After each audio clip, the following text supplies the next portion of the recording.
Hello everyone, this is तिथि Saluja and आज हम लोग पढ़ने जा रहे हैं वो टॉपिक है direct and inverse variation. Guys, direct and inverse variation में ये जो वर्ड है डायरेक्ट, इनवर्स और वेरिएशन, इसको हम लोग समझ लेते हैं। पहले ये तीन वर्ड्स हैं क्या। सबसे पहले आते हैं वेरिएशन में। ये वर्ड यूजुअली आप लोगों ने बहुत सब्जेक्ट्स में पढ़ा होगा, स्पेशली इन साइंसेस। ठीक, वेरिएशन का मतलब क्या होता है? जब एक क्वांटिटी या एक कमोडिटी में कोई भी चेंज आ रहा है तो उसकी वजह से अगर दूसरी कमोडिटी आपकी अफेक्ट हो रही है तो उसको क्या कहेंगे? Variation. Okay, when there is a certain change in one commodity due to the change in the corresponding commodity, it is known as variation. ठीक है, अब देखते हैं what is the difference between direct variation and inverse variation. Direct variation क्या होता है? जब आपकी एक कमोडिटी इंक्रीज करेगी उसी के साथ आपकी दूसरी कमोडिटी भी इंक्रीज करेगी। Let us see with an example. ठीक है, सबसे पहले आते हैं आपका, देखते हैं डायरेक्ट वेरिएशन का एग्जांपल देखते हैं बच्चों। हम लोग देखिए, अगर हम लोग मान लीजिए ₹10 में वील बाय 1 चॉकलेट, ठीक है, तो डेफिनेटली ₹20 में we are going to buy 2 chocolates. ₹30 में वील बाय 3 चॉकलेट्स। ठीक, तो स्टूडेंट्स यहाँ देखिए, जैसे जैसे आपका रुपीस इंक्रीज होता जा रहा है वैसे वैसे अब आपकी कमोडिटी भी इंक्रीज होती जा रही है। डायरेक्ट का मतलब ये होता है, अगर एक कमोडिटी इंक्रीज कर रही है उसी के साथ आपका दूसरी चीज़ भी क्या करेगी? इंक्रीज करेगी। इसी का उल्टा, अगर आपकी एक चीज़ डिक्रीज कर रही है तो दूसरी चीज़ भी आपकी डिक्रीज करेगी। इसमें क्या रहता है? साथ साथ चलता है, एक साथ ऊपर एक साथ नीचे। ठीक गाइस, अब हम लोग इसी के साथ देखते हैं इसी के बाद इनवर्स वेरिएशन। ठीक, इनवर्स वेरिएशन में क्या होता है गाइस? अगर आपका एक कमोडिटी इंक्रीज कर दी है तो उसी के साथ दूसरी कमोडिटी क्या करेगी? डिक्रीज करेगी। ठीक, अब देखिए, प्राइस ऑफ अ पेट्रोल ₹70 था तो हम लोगों ने 1 लीटर बढ़ा दिया। ठीक, प्राइस ऑफ पेट्रोल इंक्रीज हो गया ₹80, तो लोगों ने क्या किया? उसको और यूज कम कर दिया। ठीक, तो उन लोगों ने क्या किया? 0.5 लीटर्स भरवाया। ठीक, अब ये चीज देखनी है कि जैसे इंक्रीज किया प्राइस, आपका कमोडिटी क्या हो गया? डिक्रीज कर गया। ठीक है, सिमिलरली एक और चीज देखते हैं, इसी का एक एग्जांपल और। एक काम को करने के लिए एक लेबर आपका 2 आवर्स ले रहा है। ठीक, सेम एफिशिएंसी के साथ अगर एक और लेबर हम लोग एम्प्लॉय कर लें तो यहाँ पे क्या हो जाएंगे? 2 लेबर। अब आपका 2 लेबर एक पर्टिकुलर वर्क को करने के लिए, वही काम को करने के लिए आपका 1 आवर लेगा। इसका मतलब है लेबर हमने इंक्रीज कर दिए तो हमारा वर्किंग आवर्स क्या हो गया? डिक्रीज कर गया। तो बच्चों, डायरेक्ट का मतलब दोनों एक साथ इंक्रीज एक साथ डिक्रीज, इनवर्स का मतलब एक इंक्रीज एक डिक्रीज, एक डिक्रीज एक इंक्रीज। करना चलिए, ये पहला क्वेश्चन देखते हैं।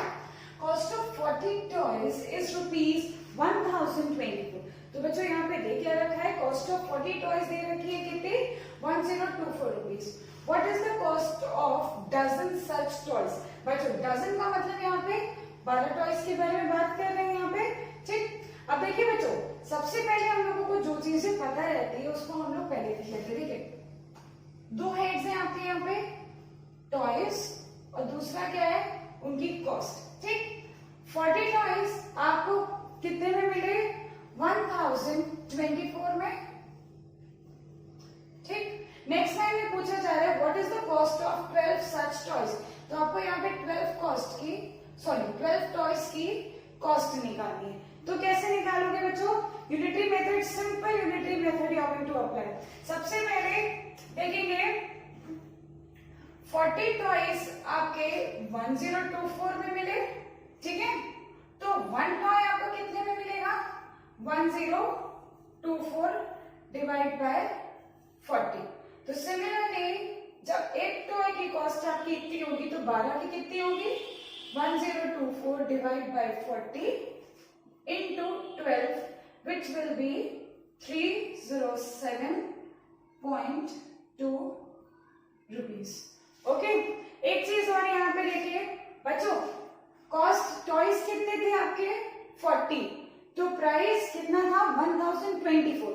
टॉयज कम हो गए टॉयज 40 से आपके 12 हो गए, तो प्राइस भी देखिए क्या हो गया यहाँ पे 307.2, प्राइस भी आपका कम हो गया। तो ये कौन सा वेरिएशन दिखाता है आपका डायरेक्ट वेरिएशन, टॉयज कम प्राइस कम। जब दोनों चीजें एक साथ कम होती जा रही है तो ये कौन सा वेरिएशन दिखाएगा आपका direct variation. Students next question देखते हैं। A journey of 240 kilometres cost ₹4,080। हमें यहाँ पे क्या पता है बच्चों, distance and cost. Okay, how much distance will cost ₹7,344। तो यहाँ पे हमें फिर क्या पता है, कॉस्ट। मैंने आपको लास्ट क्वेश्चन में ये चीज़ बताई थी कि बच्चों जब दोनों चीज़ें यहाँ पे पता रहती हैं, अब यहाँ पे हमें दो चीज़ें क्या पता है, कॉस्ट दोनों तरफ की पता है, तो जो चीज़ हमें दोनों में पता रहेगी तो उसको हम लोग पहले लिख लेंगे, और जिस चीज़ का हमें सिर्फ एक हेड पता रहेगा उसको हम लोग बाद में लिखेंगे। ठीक, अब यहाँ देखिए 4,080 रुपीज़ जब उसकी कॉस्ट है तो हम लोग कितने किलोमीटर्स जा पा रहे हैं, 240। ठीक, अब जब इसकी कॉस्ट हो जाएगी 7,344 तो हम लोग कितने किलोमीटर्स जाएंगे, ये क्वेश्चन आपका पूछ रहा है। ठीक, सिंपल है, हम लोग इसको यूनिटरी मेथड से सॉल्व करके देखते हैं। देखिए जब आपकी कॉस्ट थी 4080 तो आप 240 किलोमीटर्स ट्रैवल कर सकते थे। ठीक, अब आपकी कॉस्ट क्या हो रही है, चेंज हो रही है। तो मान लीजिए जब आपकी कॉस्ट 1 रुपीज़ थी तो आप कितना ट्रैवल कर सकते हैं, 240 अपॉन 4080। नेक्स्ट जब आपकी कॉस्ट हो जाएगी 7,344 तो आप कितना ट्रैवल कर पाओगे, 240 upon 4080 into 7344 which will be equals to 432 kilometres. तो ये क्या हो जाएगी स्टूडेंट्स, 432 किलोमीटर्स। अब बच्चों यहाँ पे एक चीज़ आप लोगों को बहुत ध्यान देनी है। देखिए कॉस्ट आपकी क्या हुई, 4,000 से 7,000 अप्रॉक्स, 4,080 से 7,344 हो गई। इसका मतलब कॉस्ट आपकी क्या हो गई, इंक्रीज कर रही है, कॉस्ट आपकी इंक्रीज करी। अब किलोमीटर्स पे आइए, किलोमीटर्स में देखिए जब आप लोगों के यहाँ पे ये कॉस्ट थी तो आपका किलोमीटर्स 240 था, कॉस्ट इंक्रीज करी तो किलोमीटर्स भी क्या हुआ, इंक्रीज कर दिया। तो बच्चों ये वाला क्वेश्चन भी आपका किसका है, डायरेक्ट वेरिएशन वाले क्वेश्चन ऐसे हैं जो थोड़े डिफिकल्ट हैं लेकिन एग्जाम के व्यू पॉइंट से बहुत इंपॉर्टेंट है। ठीक है, देखिए 18 कारपेंटर्स मेक 900 टेबल्स इन 10 डेज। ठीक, नंबर ऑफ कारपेंटर्स दे रखे हैं तुम लोगों को 18, टेबल्स दे रखे हैं और टाइम दे रखा है यानी कि डेज दे रखे हैं। ठीक, हाउ मेनी कारपेंटर्स, अब यहाँ पे क्या पूछा जा रहा है, कितने carpenters will be required to make 600 tables in days 10 days. ठीक, अब यहाँ देखिए बच्चों हम लोग सेम वैसे ही फॉर्मेट दोबारा बनाते हैं। देखिए टेबल्स हमें दोनों हेड पता है, टेबल्स लिख लिया एक तरफ, फिर डेज पता है and then number of carpenters. ठीक है, देखिए 900 टेबल्स 10 डेज में बनते हैं, 900 टेबल्स 10 डेज में बनाते हैं 18 कारपेंटर्स मिलके। ठीक, नेक्स्ट देखिए हाउ मेनी कारपेंटर्स, हमें कारपेंटर्स की गिनती नहीं पता है, will be required to make 660 tables in 12 days. ठीक है, यहाँ तक ये आपका चार्ट एक तरीके से क्लियर करके अच्छे से बना लेना क्योंकि इसी के बेसिस पे फर्दर क्वेश्चंस करेंगे। ठीक, अब इसके बाद हम लोग स्टार्ट करते हैं अपना क्वेश्चन करना। देखिए 900 कार टेबल्स आपके 10 दिन में बनते हैं, 18 कारपेंटर्स बनाते हैं। तो एक्चुअली 900 टेबल्स, मान लीजिए 1 कारपेंटर मेक्स 900 टेबल्स इन कितने डेज लग जाएंगे, 18 इंटू 10 डेज लग जाएंगे। मान लीजिए 18 कारपेंटर्स ने 10 दिन में 900 टेबल बनाए तो एक कारपेंटर 180 डेज में टेबल्स बनाएगा आपका 900 टेबल्स। अब एक कारपेंटर एक टेबल कितने दिन में बनाएगा, 180 अपॉन 900। ठीक है, तो आपका यहाँ पे ये स्टॉप कर देते हैं।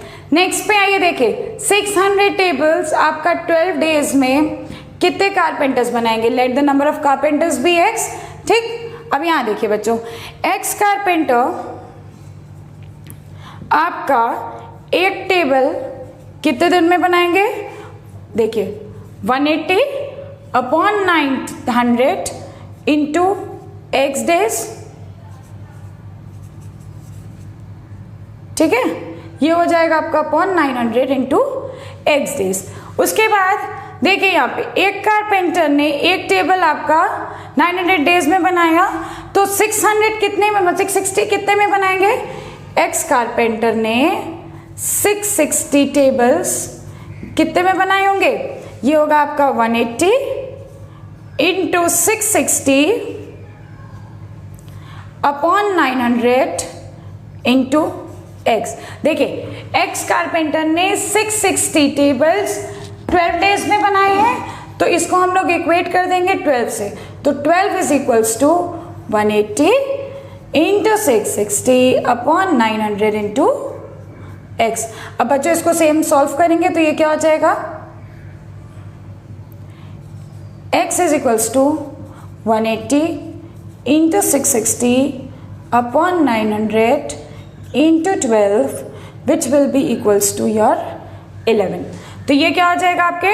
11 carpenters will be needed in 12 days to make 660 tables. Okay guys, so bachcho let's move on to another question. It says that a fort had a provision for 300 men for 90 days. Okay, अब एक fort है जिसमें खाना 300 man के लिए 90 days के लिए रखा है। Number of man here will be 300 whereas the food will last for 90 days. After 20 days, okay, धीरे धीरे हम लोग स्टार्ट करते हैं क्वेश्चन करना। पहली लाइन से हमें ये पता चला मेन एंड डेज। देखिए आपके जब मेन थे 300, food will last for 90 days. Okay, after 20 days यानी कि हम लोग 20 माइनस कर देंगे, 90 में से 20 किया, आपका क्या बचा? 70 days. After 20 days 50 men left the fort, यानी कि 50 men इस 300 में से आपका 50 men ने फोर्ट छोड़ दिया, तो ये कितने बचे यहाँ पे? 250 men। 300 में से 50 men left the fort, बचे यहाँ पे 250 men। How long would the food last at the same rate, यानी कि अब इन 250 लोगों के लिए, 250 लोगों के लिए आपका जो कितने नंबर ऑफ डेज तक आपका वही प्रोविजन चल सकता है। ठीक, लेट्स स्टार्ट द क्वेश्चन। एक मैन के लिए फूड कितने दिन चलेगा? देखिए 300 इंटू 70, ओके, एक इंसान के लिए इतने दिन चलेगा, तो 250 के लिए कितना दिन चलेगा? 250 men will be 300 into 70 upon 250। Solve करेंगे, आंसर आपका आ जाएगा 84 डेज। बच्चों ये क्वेश्चन इंपॉर्टेंट है, ये क्वेश्चन आ सकते हैं आप लोगों के एग्जाम में। ठीक है, 2 men और 3 women can do a piece of work in 45 days। यहाँ देखिए और दे रखा है, इट मीन्स जो काम आपका 2 मैन करेंगे वही सेम काम आपका 3 वुमेन करेंगे। ठीक, can do a piece of work in approximately 45 days. Okay, find how many days will 6 men and, अब यहाँ पे क्या है, and 1 woman be able to complete the same work. तो बच्चों ये देखिए 2 men आपके 3 वुमेन के बराबर है, तो आपका 1 मैन कितने वुमेन के बराबर होगा? आपका 1 man will be equals to 3/2 women. ठीक है, वेयर एज नेक्स्ट क्वेश्चन में देखिए find how many days will 6 men, तो यहाँ पे हम लोग तो 6 men, जब 1 मैन इतने के बराबर है, वुमेन के बराबर है, तो 6 men आपके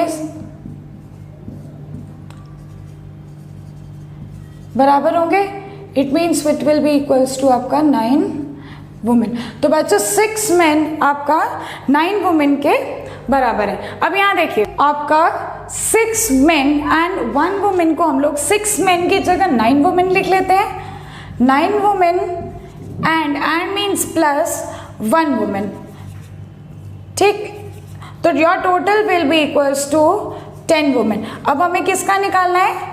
10 वुमेन का। अब बच्चों यहाँ से फिर से देखते हैं हम लोग। देखिए 3 वुमेन ने काम कितने दिन किया, देखिए 3 वुमेन ने काम कितने दिन किया, 45 डेज में।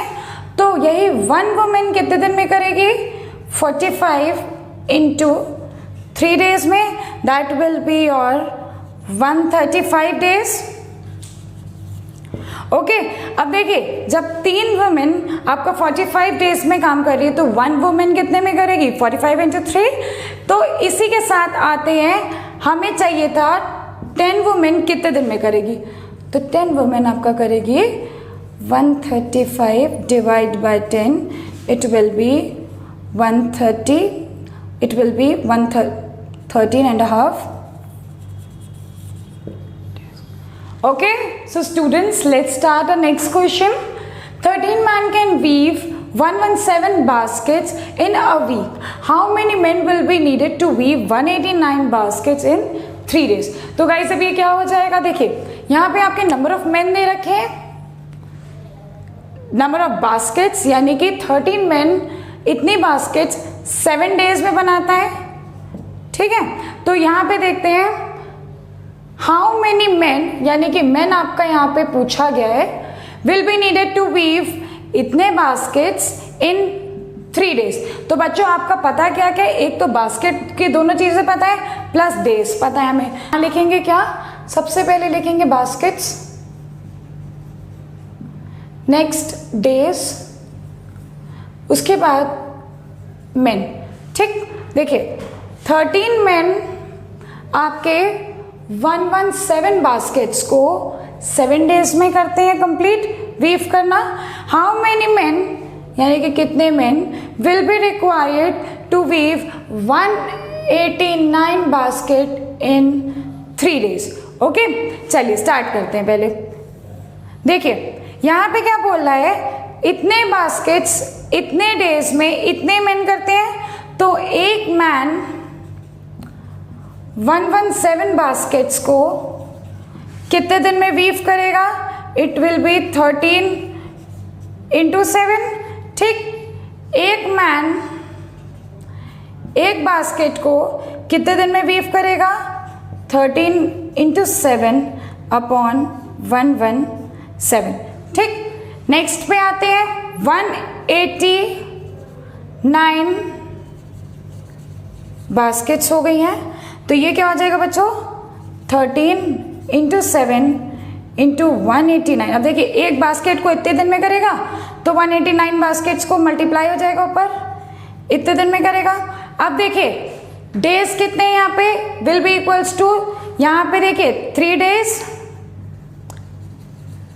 अब यहाँ पे 1 बास्केट 1 डे, ठीक। ये क्या हो जाएगा, sorry 189 basket 1 day into 7 into 189 upon 117 into 3, ठीक है। इसको सॉल्व करेंगे, आपका यहाँ पे आंसर आ जाएगा 49 men will be required to weave 189 basket in 3 days. Am I clear to everyone? Last question. If the wages of 15 laborers for 6 days are 8100, it means 15 laborers आपका 6 दिन में 8100 कमाते हैं। Find the wages of 21 laborers for 6 days. 15 laborers 6 दिन 8100 कमाएंगे, 21 laborers 5 days आपका कितना कमाएंगे, ठीक। स्टार्ट करते हैं। सबसे पहले देखिए क्या लिखेंगे, 15 laborers आपका